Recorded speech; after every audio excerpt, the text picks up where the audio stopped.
এখন বলে আমরা নাকি ধর্ম নিয়ে রাজনীতি করি, আবার তারাই বলতেছে আমরা ক্ষমতায় গেলে নবীর আদর্শে দেশ চালাবো। এই দ্বিচারিতা বন্ধ করুন। নবীর আদর্শে ইসলাম ছিল না, তো নবীর আদর্শে বাস্তবায়ন করতে চায়, ইসলামের বিরুদ্ধে কথা বলেন কেন? ধর্মের বিরুদ্ধে কথা বলেন কেন? আর আমরা যদি ধর্ম নিয়ে রাজনীতি করি, আপনারা কি নিয়ে রাজনীতি করেন? আপনারা কি অধর্ম নিয়ে রাজনীতি করেন? আমরা অধর্ম নিয়ে রাজনীতি করি না। ধর্ম আমার জীবনের সাথে সম্পর্কিত, আমার ইমানের সাথে সম্পর্কিত, আমার আত্মার সাথে সম্পর্কিত। এখান থেকে আপনারা আমাদেরকে বিচ্ছিন্ন করতে পারবেন না।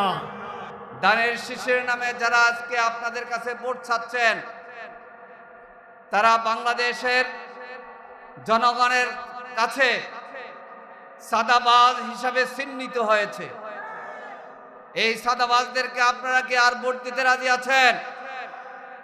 আর যে নেতা বলেছেন 17 বছর বিদেশ থেকে এসে যে আমরা পালাই না, মিথ্যা কথা বলার সাথে সাথে বলতে চাই, বাংলাদেশ জামাত ইসলামীর কোনো নেতা মৃত্যুর ভয়ে দেশ থেকে পালিয়ে যায় নাই। আমাদের নেতাদের গ্রেপ্তার করা হয়েছে। তখন আমাদের মীর কাসেম আলী সাহেব আমেরিকাতে ছিলেন। অনেকে বলেছেন আপনার নেতাদের গ্রেপ্তার হয়েছে, যে কোনো মুহূর্তে ফাঁসি হতে পারে, আপনি আসবেন না। উনি বলেছেন কেন আমি আসবেন না? আমি কি অন্যায় করেছি? আমি ইসলাম ব্যাংক করেছি, হাজার হাজার বেকার যুবক চাকরি পেয়েছে। আমি ইবনে সিনা করেছি, হাজার হাজার যুবক চাকরি পেয়েছে। আমি হাসপাতাল করেছি, অল্প পয়সায় চিকিৎসা পায়। এটাই যদি আমার অপরাধ হয়, আমি বাংলাদেশে অবশ্যই ফিরে যাব। আর আজরাইলের ভয়ে দেখে লাভ নাই। আজরাইল আমেরিকাও আসতে পারে, বাংলাদেশেও আসতে পারে। উনি মৃত্যুকে তোয়াক্কা না করে বাংলাদেশে এসেছেন। ওনাকে গ্রেপ্তার করা হয়েছে, ফাঁসিও দেওয়া হয়েছে। আস্তে আস্তে ফাঁসির মঞ্চে গিয়েছেন, কিন্তু নিজের সুখে থাকার জন্য বিদেশে থাকার চেষ্টা করেন নাই। ত্রয়োদশ জাতীয় সংসদ নির্বাচন উপলক্ষে নীলফামারীর 2 আসন কর্তৃক আয়োজিত আজকের এই বিশাল জনসভার জনাব সভাপতি, বাংলাদেশ জামাত ইসলামী নীলফামারীর শহর শাখার সংগ্রামী আমির জননেতা জনাব আনোয়ারুল ইসলাম, আজকের এই জনসভার প্রধান অতিথি বাংলাদেশ জামাত ইসলামীর কেন্দ্রীয় সম্মানিত নায়েবে আমির, বিগত ফ্যাসিস্ট সরকারের আমলে 14 বছর কারাগারে যিনি বন্দী ছিলেন, মজলুম জননেতা জনাব এটিএম আজহারুল ইসলাম, নীলফামারী সদর আসনের প্রার্থী অ্যাডভোকেট আল ফারুক আব্দুল লতিফ সহ 11 দলীয় নির্বাচনী ঐক্যের সম্মানিত নেতৃবৃন্দ, ডাকসুর বিপি, ছাত্র গণ অভ্যুত্থানের ইমাম আবু সাদিক কায়েম সহ ছাত্র নেতৃবৃন্দ, সংগ্রামী ভাই ও বন্ধুগণ, আসসালামু আলাইকুম রহমতুল্লাহ। আমাদের প্রধান অতিথি বক্তব্য রাখবেন। আমি সংক্ষেপে কয়েকটি কথা বলে শেষ করছি। আপনারা জানেন, ছাত্র গণ অভ্যুত্থানের মধ্য দিয়ে আমরা একটি নতুন বাংলাদেশ পেয়েছি। ছাত্র জনতার আকাঙ্ক্ষার বাংলাদেশ গড়তে হলে, দুর্নীতিমুক্ত বাংলাদেশ গড়তে হলে সৎ এবং সৎ যোগ্য নেতৃত্বকে আমাদের বাছাই করতে হবে। সৎ নেতৃত্বের অংশ হিসাবে বাংলাদেশ জামাত ইসলামের পক্ষ থেকে 11 দলীয় নির্বাচনী ঐক্যের প্রার্থী হলেন আল ফারুক আব্দুল লতিফ। তিনি সৎ নেতৃত্বের প্রতীক। আপনারা তাকে চেনেন কিনা? আগামীর নতুন বাংলাদেশ, যে বাংলাদেশের দুর্নীতি থাকবে না, যে বাংলাদেশ হবে সাদাবাদ মুক্ত, যে বাংলাদেশে আলেম ওলামাদের সম্মান সমুন্নত থাকবে, যে বাংলাদেশে মুসলমান, হিন্দু, বৌদ্ধ, খ্রিস্টান সবাই মিলে আমরা সম্প্রীতির বাংলাদেশ গড়ব, সবাই মিলে আমরা নতুন বাংলাদেশ গড়ব। সেই বাংলাদেশ বিনির্মাণে নীলফামারী 2 আসন থেকে ডাক্তার শফিকুর রহমানের হাতকে শক্তিশালী করবে আমাদের প্রিয় ভাই দাড়িপাল্লা মার্কায় আপনারা ভোট দিয়ে নির্বাচিত করবেন অ্যাডভোকেট আল ফারুক আব্দুল লতিফকে। আপনারা কি রাজি আছেন? সংগ্রামী ভাই ও বন্ধুগণ, প্রধান অতিথি বক্তব্য রাখবেন। আমরা যতটুকু জানতে পেরেছি, এখানে আমাদের প্রতিদ্বন্দ্বী দল প্রার্থী যিনি, উনার বাড়িকে আপনাদের এই আসনে এই আসনের যিনি মাটি এবং মানুষের প্রার্থী আল ফারুক আব্দুল লতিফকে আপনারা ভোট দেবেন, কি বলেন? এই আসনে যে দল আমাদের প্রতিদ্বন্দ্বিতা আছে, দানের শীষের নামে যারা আজকে আপনাদের কাছে ভোট চাচ্ছেন, তারা বাংলাদেশের জনগণের কাছে সাদাবাজ হিসাবে চিহ্নিত হয়েছে। এই সাদাবাজদেরকে আপনারা কি আর ভোট দিতে রাজি আছেন? তারা একসময় নারী অধিকারের কথা বলতো, আর এখন যখন নারীরা নির্বিঘ্নে ভোট প্রার্থনা করতে যায়, নারীদের উপর তারা অত্যাচার করে। বাংলাদেশের জনগণের নেতা ডাক্তার শফিকুর রহমান, বাংলাদেশের মানুষের নেতা, বাংলাদেশের আগামী দিনের ভাবী প্রধানমন্ত্রী ডাক্তার শফিকুর রহমান, আপনারা জানেন তার এক্স অ্যাকাউন্টকে হাইজ্যাক করা হয়েছে, হ্যাক করা হয়েছে। এটা হ্যাক করার কিছু সময়ের মধ্যে আমরা মেসেজ দিয়েছি, রাতের মধ্যে আমরা মামলা করেছি। গতকাল জামাত ইসলামের টিমের পক্ষ থেকে বিস্তারিত জানানো হয়েছে, বঙ্গভবনের একটি নাম্বার থেকে তার নাম্বার হ্যাক করা হয়েছে। আমরা সব সাংবাদিকদের জানিয়েছি, কিন্তু দেখা যায় কয়েক ঘন্টার মধ্যে ঢাকা বিশ্ববিদ্যালয় জাতীয়বাদী সাপোর্টার দলের নামে এরা মিছিল বের করেছে। ডাক্তার শফিকুর রহমান নারীদের মানবিক দাবির কথা বলছেন, নারী বিদ্বেষ নয়, নারীদের অধিকার এবং সম্মান প্রতিষ্ঠার কথা তিনি বলছেন। মেয়েদের শিক্ষা ডিগ্রি মাস্টার্স পর্যন্ত করবেন সেই কথা তিনি বলছেন। এবং যখন তার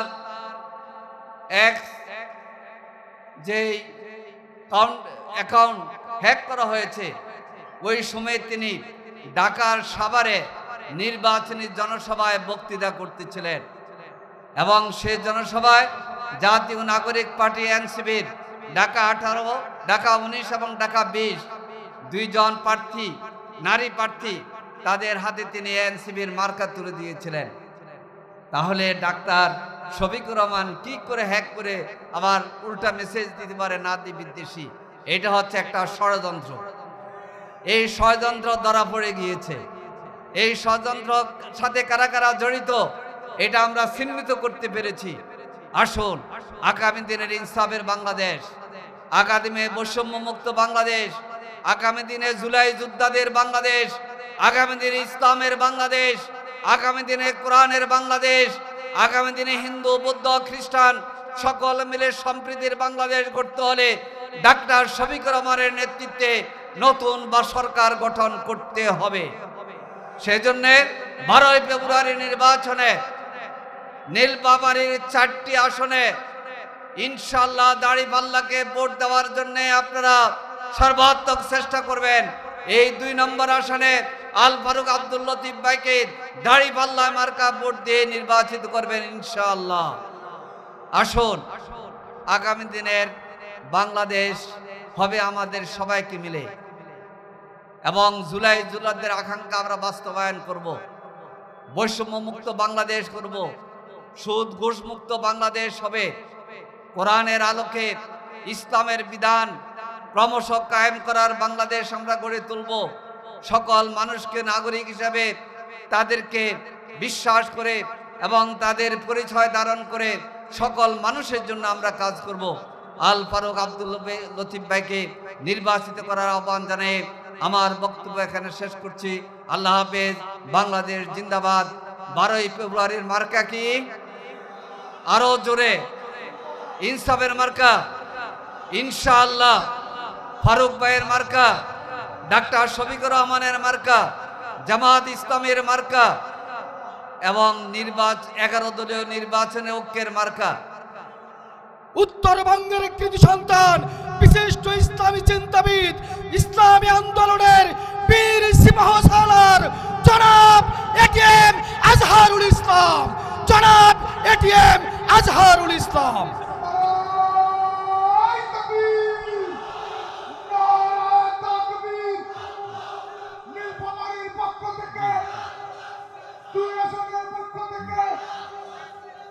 আলহামদুলিল্লাহ আলহামদুলিল্লাহ রাব্বিল আলামিন ওয়াসসালাতু ওয়াসসালামু আলা সাইয়্যিদিল মুরসালিন ওয়া আলা আলিহি ওয়া সাহবিহি আজমাইন।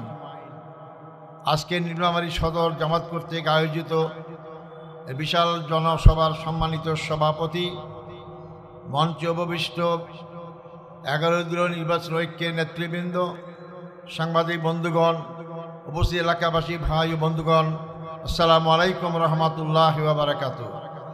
বক্তব্য অনেক শুনেছেন আপনারা, আমি মোটামুটি কয়েকটা কথা বলেই আমার বক্তব্য শেষ করব ইনশাআল্লাহ। আপনারা সেই কয়েক মিনিট ধৈর্য ধরে শুনবেন। সংগ্রামী ভাই ও বন্ধুগণ, আগামী 12 তারিখ নির্বাচন হবে। জাতির জন্য অত্যন্ত গুরুত্বপূর্ণ এই নির্বাচন। এই নির্বাচনে আমাদেরকে 2টি ভোট দিতে হবে।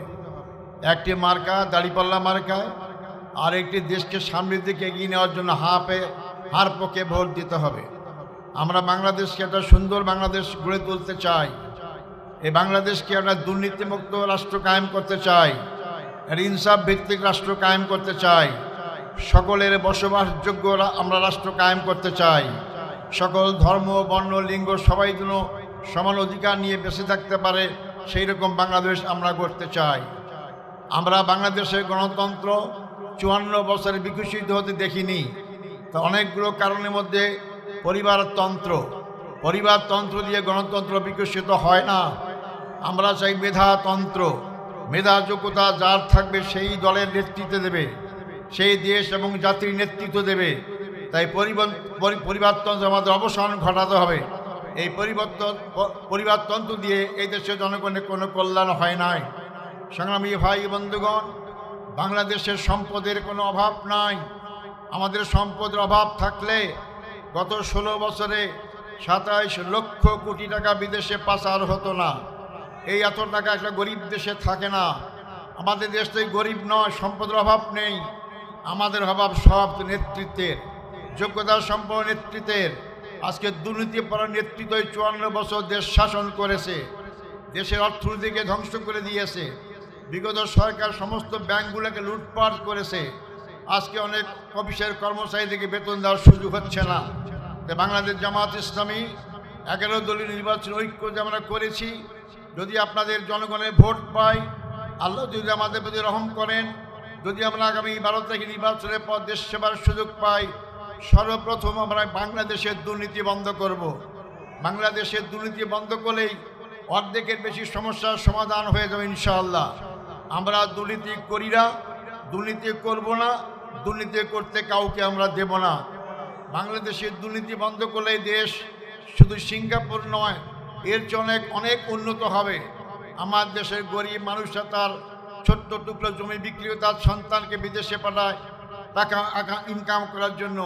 যদি সৎ নেতৃত্ব আজকে বাংলাদেশে থাকতো, 100% দুর্নীতিমুক্ত হতো, তাহলে এই সম্পদ দিয়ে বাংলাদেশের জনগণের ভাগ্যের পরিবর্তন করা যেত।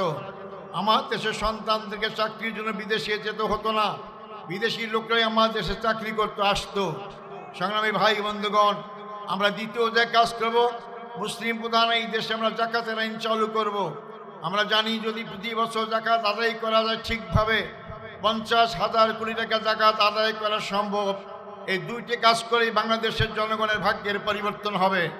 1 নম্বর দুর্নীতি বন্ধ সম্পূর্ণভাবে, 2 নম্বর জাকাত ভিত্তিক অর্থনীতি চালু করলেই বাংলাদেশের জনগণের ভাগ্যের পরিবর্তন হবে। সংগ্রামী ভাই ও বন্ধুগণ, আপনারা বিগত 54 বছরে নৌকাকে দেখেছেন, ধানের শীষকে ভোট দিয়েছেন, লাঙ্গলকে ভোট দিয়েছেন, কি পেয়েছেন সেটা আপনারাই ভালো করে জানেন। কিন্তু দাঁড়িপাল্লার মার্কার লোকদের কোনো সময় ক্ষমতায় দেখেন নাই। আমি তাই একটিবারের জন্য আপনাদেরকে বলতে চাই, সকল দল তো দেখাই শেষ, সকল মার্কাই তো দেখা শেষ। একবার দাঁড়িপাল্লা মার্কায় ভোট দিয়ে দেখেন আমরা কোনো পরিবর্তন করতে পারি কি না। আপনি ভোট দিলেন না, আমাকে যাচাই করলেন না, বাছাই করলেন না, কিভাবে জানলেন যে আমরা ক্ষমতায় গেলে কিছুই করতে পারবো না? একটি দলের নেতা বলে বেড়াচ্ছেন যে আমাদের অভিজ্ঞতা আছে, ওনাদের কারো অভিজ্ঞতা নাই। আমি বলবো যে হ্যাঁ, আমাদের অভিজ্ঞতা নাই, তা হচ্ছে দুর্নীতির অভিজ্ঞতা আমাদের নাই। আমার দেশ চালানোর অভিজ্ঞতা অবশ্যই আমাদের আছে।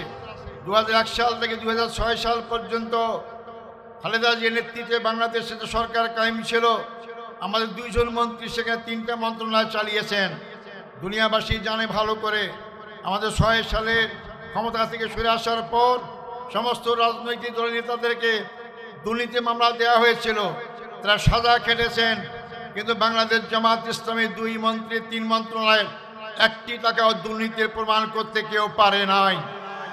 অতএব এই 2 মন্ত্রীদের শাসনের যেমন যোগ্য ছিল, তেমনি সততার সঙ্গে দেশ পরিচালনা করে প্রমাণ করেছে যে এই অবস্থায় দুর্নীতিপরায়ণ না থাকলে মন্ত্রণালয় কত সুন্দর করা যায়। আমরা তাদেরই উত্তরসূরি, আমরা কর্মী, তারাই আমাদের নেতা। অতএব আপনি আস্থা রাখতে পারেন, যদি আমরা দায়িত্ব পাই, যদি দেশ সেবার সুযোগ আমরা পাই, দেশ থেকে 100% আমরা দুর্নীতিমুক্ত করতে পারবো ইনশাআল্লাহ।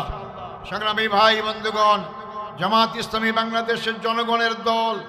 আমাদের 11 জন ভাইকে জেলখানায় হত্যা করা হয়েছে, 5 জনকে সরাসরি ফাঁসি দেওয়া হয়েছে, 6 জনকে বিনা চিকিৎসায় হত্যা করা হয়েছে, 11 জন কেন্দ্রীয়তে হত্যা করার পরেও যারা মনে করেছে বাংলাদেশ ইসলামের কথা বলা লোক থাকবে না, যারা মনে করেছে জামাত ইসলামী নিশ্চিহ্ন করা গিয়েছে, তারাই নিশ্চিহ্ন হয়েছে। জামাত ইসলামী শতগুণ বৃদ্ধি পেয়ে জনগণের মনে স্থান পেয়েছে। একজন নেতা এসে বললেন, আমরা দেশ থেকে পালাই না, আমার লজ্জা লাগে। যিনি 17 বছর দেশ থেকে পালায়ে দেশে আসলেন, তার মুখে এই কথা শোভা পায় না। তিনি মিথ্যু অসত্য কথা বলেছেন। যারা সত্য কথা বলে ক্ষমতায় যাওয়ার আগে, ক্ষমতায় গেলে যা ওয়াদা করছে একটা ওয়াদা পালন করবে না। সংগ্রামী ভাই বন্ধুগণ, এরপর যে কথা বলতেছে আপনাদের সামনে, আপনারা ভালো করে জানেন আজকে আমাদের জয় দরকার সকল জায়গায়, শুধু বিশ্ববিদ্যালয় নয়, মহিলা থেকে অমুসলিম থেকে সকলেই দলে দলে জামাত ইসলামীতে সামিল হচ্ছেন। এই জোয়ার দিকে তারা ভিন্ন পথ অবলম্বন করেছে। এখন বলে আমরা নাকি ধর্ম নিয়ে রাজনীতি করি, আবার তারাই বলতেছে আমরা ক্ষমতায় গেলে নবীর আদর্শে দেশ চালাবো। এই দ্বিচারিতা বন্ধ করুন। নবীর আদর্শে ইসলাম ছিল না, নবীর আদর্শে বাস্তবায়ন করতে চায়, ইসলামের বিরুদ্ধে কথা বলেন কেন? ধর্মের বিরুদ্ধে কথা বলেন কেন? আর আমরা যদি ধর্ম নিয়ে রাজনীতি করি, আপনারা কি নিয়ে রাজনীতি করেন? আপনারা কি অধর্ম নিয়ে রাজনীতি করেন? আমরা অধর্ম নিয়ে রাজনীতি করি না। ধর্ম আমার জীবনের সাথে সম্পর্কিত, আমার ইমানের সাথে সম্পর্কিত, আমার আত্মার সাথে সম্পর্কিত। এখান থেকে আপনারা আমাদেরকে বিচ্ছিন্ন করতে পারবেন না। সংগ্রামী ভাই বন্ধুগণ, আসুন আমরা তাই আমার বিভেদ আর চাই না। কে পক্ষ কে বিপক্ষ, এই বয়ান 54 বছরে শুনলাম। এই 54 বছর বয়ান সে জাতিকে বিভক্ত করা হয়েছে, এবং যারা এই বিভক্ত করার চেষ্টা করেছে, বিগত 24 সালে 5ই আগস্ট অত্যন্ত কঠিন পরিণত হয়েছে। যারা কথায় কথায় বলতো আমরা দেশ স্বাধীন করেছি, আমরা স্বাধীনতার পক্ষের শক্তি। ভাই বলেন তো, আমার দেশের সেনাবাহিনী কি জন্য? দেশ রক্ষা করার জন্য। কোন দেশ থেকে তারা হামলার শিকার হবে? ভারত থেকে হামলার শিকার হবে। যে ভারত আমার দেশ আক্রমণ করতে পারে, যার জন্য আমরা সেনাবাহিনী গঠন করেছি, সেই দেশে যারা পালিয়ে আশ্রয় নেয়, আর যাই হোক তারা দেশের বন্ধু হতে পারে না, তারা জনগণের বন্ধু হতে পারে না। আর যে নেতা বলেছেন 17 বছর বিদেশ থেকে এসে যে আমরা পালাই না, মিথ্যা কথা বলার সাথে সাথে বলতে চাই, বাংলাদেশ জামাত ইসলামীর কোনো নেতা মৃত্যুর ভয়ে দেশ থেকে পালিয়ে যায় নাই। আমাদের নেতাদের গ্রেপ্তার করা হয়েছে। তখন আমাদের মীর কাসেম আলী সাহেব আমেরিকাতে ছিলেন। অনেকে বলেছেন আপনার নেতাদের গ্রেপ্তার হয়েছে, যে কোনো মুহূর্তে ফাঁসি হতে পারে, আপনি আসবেন না। উনি বলেছেন কেন আমি আসবেন না? আমি কি অন্যায় করেছি? আমি ইসলাম ব্যাংক করেছি, হাজার হাজার বেকার যুবক চাকরি পেয়েছে। আমি ইবনে সিনা করেছি, হাজার হাজার যুবক চাকরি পেয়েছে। আমি হাসপাতাল করেছি, অল্প পয়সায় চিকিৎসা পায়। এটাই যদি আমার অপরাধ হয়, আমি বাংলাদেশে অবশ্যই ফিরে যাব। আর আজরাইলের ভয়ে দেখে লাভ নাই। আজরাইল আমেরিকাও আসতে পারে, বাংলাদেশেও আসতে পারে। উনি মৃত্যুকে তোয়াক্কা না করে বাংলাদেশে এসেছেন। ওনাকে গ্রেপ্তার করা হয়েছে, ফাঁসিও দেওয়া হয়েছে। আস্তে আস্তে ফাঁসির মঞ্চে গিয়েছেন, কিন্তু নিজের সুখে থাকার জন্য বিদেশে থাকার চেষ্টা করেন নাই। আর যারা জনগণের বন্ধু বলেন, তারা আজকে কোথায়? তারা আজকে ভারতে আশ্রয় নিয়েছে। এরা কোনো সময় জনগণের বন্ধু হতে পারে না। 17 বছর নেতা কর্মী থেকে জনগণকে ফেলে রেখে যারা এসে লন্ডনে কাটায়, তারাও জনগণের বন্ধু হতে পারে না। বাংলাদেশ জামাত ইসলামী দেশের জনগণের মনিকটে স্থান পেয়েছে। এখান থেকে আপনারা আমাদেরকে বিচ্ছিন্ন করতে পারবেন না। তাই আমি শেষ কথা আমাদেরকে বলতে চাই, আসুন আপনারা বিভেদ ভুলে গিয়ে আমরা ঐক্যের রাজনীতি করি। এই ঐক্যের রাজনীতির সূচনা জামাত ইসলামী করেছে। আসন্ন নির্বাচনে দাঁড়িপাল্লা মার্কায় ভোট দেবেন, হার পক্ষে ভোট দিয়ে আমাদেরকে জয়যুক্ত করে ইনশাল্লাহ বাংলাদেশ সামনের দিকে এগিয়ে যাবে। আমাদের আমির সাহেব বলেছেন, আমরা দায়িত্ব পেলে সবাইকে মিলে দেশ গঠন করব, সমস্ত দল কিনে দেশ গঠন করব, ধর্ম বর্ণ সবাই কিনে আমরা দেশ গঠন করব। শর্ত আমাদের আছে, তাহলে কারণ দুর্নীতি পরায়ণ লোকদের নিয়ে আমরা দেশ গঠন করব না, যারা দুর্নীতি পরায়ণ নয় তাদের নিয়ে দেশ গঠন করব। আসুন সেই লোক আগামী দিনের 12 তারিখে নির্বাচনে দাঁড়িপাল্লা মার্কায় ভোট দিই। এই বাংলাদেশের এই অঞ্চলের নীলফামারী 2 সদর আসনের আমাদের যে প্রার্থী আল ফারুক আব্দুল লতিফ সাহেব, তার পিতা, আমি তার সঙ্গে রাজনীতি করেছি, ছাত্র রাজনীতি করেছি। আমরা আপনাদের কাছে তাকে দিয়ে যেতে চাই, আপনারা তার হাতকে শক্তিশালী করবেন, দাঁড়িপাল্লা মার্কায় ভোট দেবেন। হাত তুলে জানান আসসালামু আলাইকুম রহমতুল্লাহ।